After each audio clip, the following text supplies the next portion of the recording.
Sitting here at the rail yard. They don't let you get out of your truck and walk around for insurance reasons, so I got to sit in the truck. So I'm setting the truck off, not driving on the road. Truck ain't even running.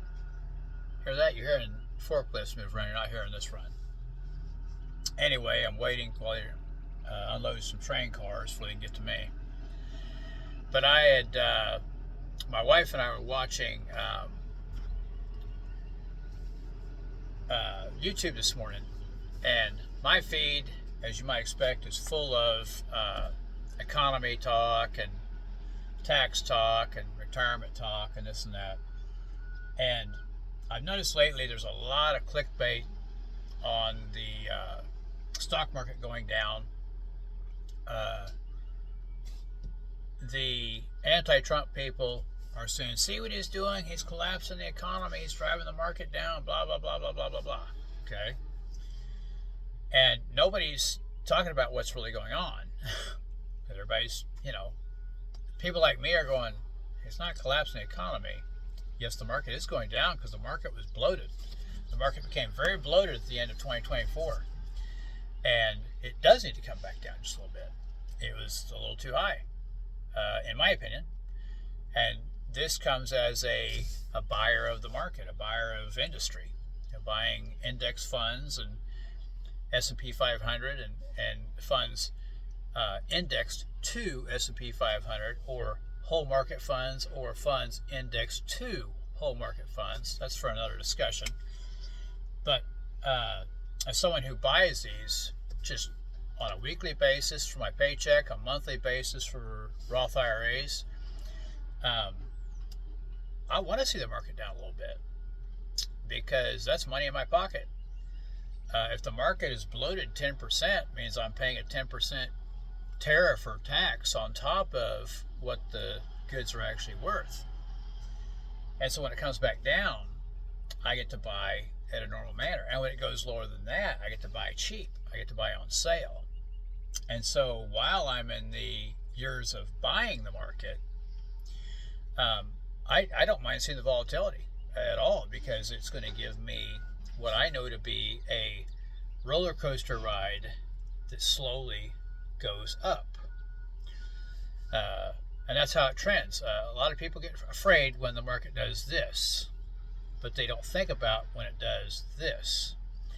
And that's where volatility and your appetite for it, can you handle that? Well, I've been through it. I've watched it so much. I've watched people just screw themselves. Saw it in 09, at the end of 08, when the housing market just hit the tank.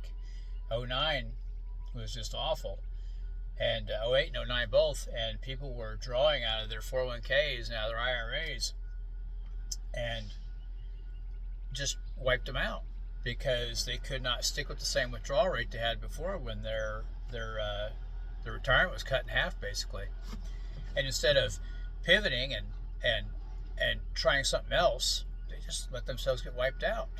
Now that's a discussion for another day too, but that's where this fear comes from. You hear people all the time, invest in gold because the market's crap.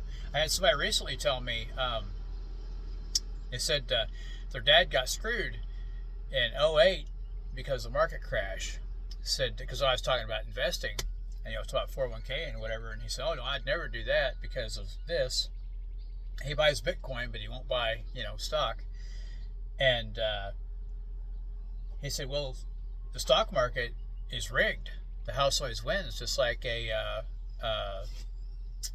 casino. And it's poker, it's gambling. And I said, you know what, you're absolutely right, it is. And he was shocked that I said that, because then I should have followed it up with, that's why I hate the market or whatever, but it's not. I said, the difference is perspective. You see yourself as the gambler. I see myself as the investor in the casino. I'm not buying gamblers. I'm buying casinos. I'm buying thousands of casinos bundled into a fund, or buying another fund mimicking indexing to that fund. Because you can't keep buying. If there's no more shares for sale, you can't keep buying them, right?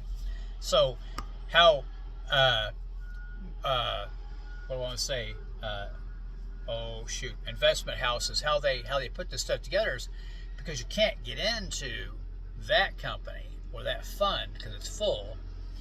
They come up with these other funds made of smaller companies that have a track record that mimics or indexes to the other fund. And so they pool those together. And that's what, like all your 401ks, IRAs, that's mostly what you're investing in is duplicit companies to a certain market.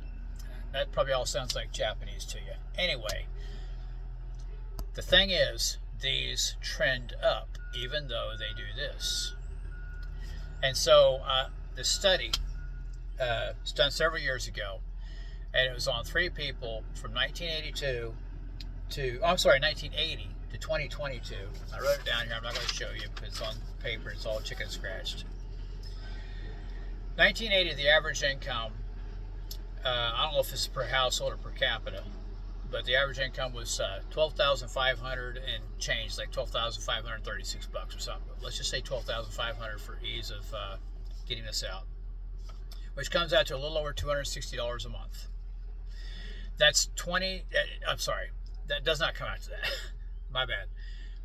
Invested at 25% your income, and this is if you're a dedicated investor. You know, I invest 25%, but we're maxing out.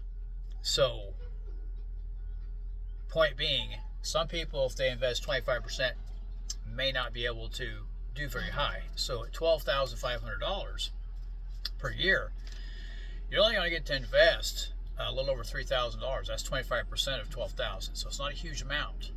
Okay, but this is also $1980, so it's quite a bit for them. Well, this comes out to around $260 a month. I want to say it's like $266 or something, but I'm just rounding it off here.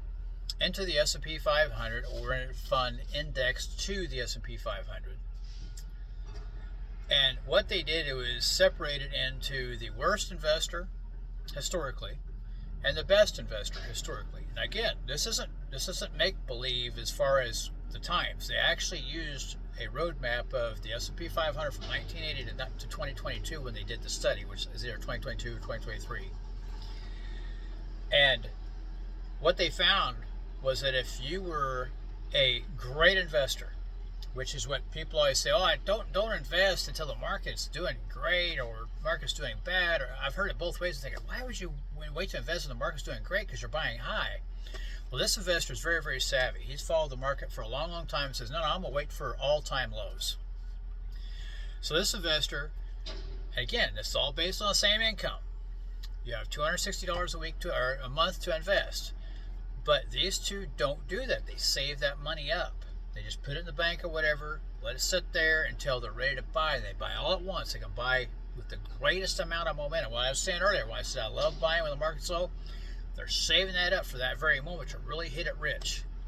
Well, the best investor, he saves up his $260 a month, and he invests in October of 1987, October of 1990, October of 2002, March of 2009, and March of 20. These are at historically all-time lows. Okay? And when he's done in 2022, he's invested a total, all 3 of these have invested a total of $132,436. Well, this guy in 42 years, which is a career, if you think about starting work when you're 18 or retired at 60, it would be a career, has amassed $1.8 million. It's pretty damn good. He invested exactly the right times when the market was at all-time low. Well, the worst investor, this person's got to invest at the absolute worst times, which is the person I talked about a minute ago says, I only invest when the market's doing good. Which is completely counterintuitive. But they invest in August of 87, July of 90, September 2000, October 07, and January 20. These are at all-time highs. And even investing at all-time highs, knowing that there's a crash coming right around the corner. You know, remember that last one there, January 20. What happened in March of 20? January 20 is right before COVID. March of 20, we're in the pandemic, and it's going to trash, right? This was that V-shaped recovery. So this one invested in January of 20, and the market's about ready to take a 40% loss. They invested in October of 07 when the market's getting ready to take a almost 50% loss, in some cases 55% loss, as I remember off the top of my head. They invested at absolute worst times when the market is at the highest and getting ready to crash. And still managed to make $1.1 million on a total investment of $132,000. That's pretty stinking good. That's pretty stinking good, even though they invested at the worst times ever. Now let's contrast that. Let's contrast that to the turtle that says, you know what? Market's down this week. I'm still investing. You know what? Market's up this week. I'm still investing. You know what? There's a pandemic. I'm still investing. You know what? Things are getting crazy in Congress. I'm still investing. You know what? President I don't like got elected. I'm still investing. You know what? We're at war with such and such. I'm still investing. And they take that $260 a month and just write out their check into their 401k, into IRA, whatever it is, going into an S&P 500 index fund. Amass the same amount, $132,436. And in the end, they have $2.1 million, which is $300,000 more than the smart one that knew somehow to read the tea leaves and invest at the bottom of the market to get the most amount of gain. That's incredible. $300,000 more just by investing every time they can, which would be once a month in this person's case. Yeah, you know the old adage of slow and steady wins the race, the turtle and the hare, or tortoise and the hare, however it went. And that always got lost on people, because then you learn that in grade school, and then you run off to gym class, and the fat kid, the turtle, me, ends up walking half the track because he can't even run it. And I come in dead last every single time because I'm dying. I'm walking by the end of it, I'm dying. And all the fast kids, all the skinny kids, they run through there and get it done. And I'm thinking, how the hell does this tortoise and the hare thing work? I mean, I'm the tortoise, right? How do I win? Well, like everything, those analogies don't work for every single situation. But as far as investing goes, if you think for a second that the dollar is going to go away, you have obviously not paid attention to the stock market.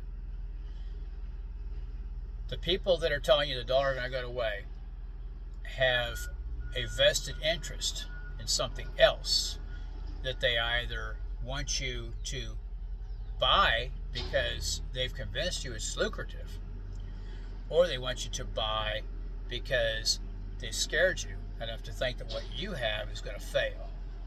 That's how these people make money. It's basically a scare tactic. I see it all the time. Buy crypto because dollar's going to be crap. Well, what's crypto? If you got a pile of crap in one hand and a pile of nothing, an idea in the other, which one's fullest? I mean, for real here. What is crypto? Crypto is basically the thought of this is worth something, a mental value. If tomorrow everybody went, wait a second, this is worth nothing, it literally becomes zero again. There's no real estate, there's no actual substance. It's just a bunch of sheep that all think in the same direction. And because of this mass think, this mass idea, it has value. And it ends up being kind of a pyramid scheme. Because at the end of the day, if it goes away, all of the latest investors are the ones that lose. All the ones that invested early win because they cashed out already. Okay? They got their money out. Index funds are not the same way. I looked at my portfolio this morning. I lost over $20,000 last week in my own portfolio. Just one account. Just one account. Lost $20,000. Yeah, that stings a little bit. You open it up and go, wow, 20 grand. That hurt. But that same account grew by $30,000 from October of last year to December of last year. I watched it grow 30,000. So it's just the up and the down. It went way up. Now it's come back down a little bit. It's going way up again. Now come back down. And it'll do that in perpetuity. It survived the Great Depression. It survived all these other things, crashes I told you about. You know, the tech boom, all that, the housing boom, pandemic, what do I want to say, 9/11, survived all these things and came back. Takes a couple years sometimes. Big lows take a while to get back. The latest one, the pandemic, was the best because it was V-shaped, came straight back up. But it's just time, you know. Over time, it's going to keep going up. Over time, it's going to keep going up. You don't have to wish and wonder. Just get in there, get invested. Start today.